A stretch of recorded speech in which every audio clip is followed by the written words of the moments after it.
नाज़रीन, कांदाकोट में गुज़िरियल ॾींहुं अगवा नींगर के पुलिस बाज़ियाब करायो आहे। तफ़सील ले रहियो आहे गुलाम रसूल मीरानी। जी गुलाम रसूल।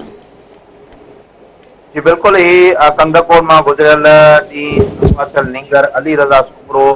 वो बाज़ियाब थी घर पहुची वियो आहे। नींगर के अगवा में संदसि जो मामो चितो आहे ऐं पुलिस जवाबदार खे गिरफ़्तार करे हिन वक़्तु जांच शुरू करे छॾी आहे। कंदकोट सी सेक्शन थाणे जी हद मदरसा माला मां गुज़रियल ॾींहुं अगवा थियल जेको आहे मुखी मासूम नींगर जेको आहे अली रज़ा सूमरो पुट नूर मोहम्मद सूमरो के अगवाकार घर के दरवाजे ॿाहिरां जेको आहे हिन वक़्तु छॾे करे उहे फरार थी विया ऐं मासूम नींगर जेको आहे उहो दरवाज़ो खड़काए घर दाख़िल थियो त वालदेन में जेको आहे उहा ख़ुशी जी लहर छाइजी वई ऐं इतला मिलण ते जेको आहे त कंदकोट ए सेक्शन पुलिस जो जेको इंचार्ज आहे खलील अहमद लगारी उहो नींगर जे घर पहुची करे नींगर ऐं संदसि जे वालिद खां तफ़सील वठी जेको आहे उहो जांच मुकमल करे संदसि जे मामे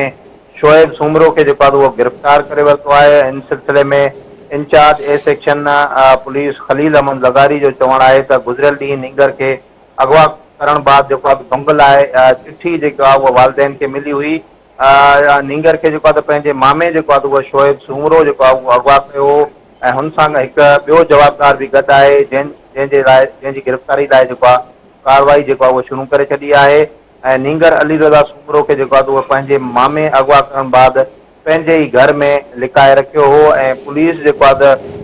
हिकु जांच पुलिस पंहिंजी तरफ़ां जेको आहे कार्रवाई शुरू करे ॾिनी।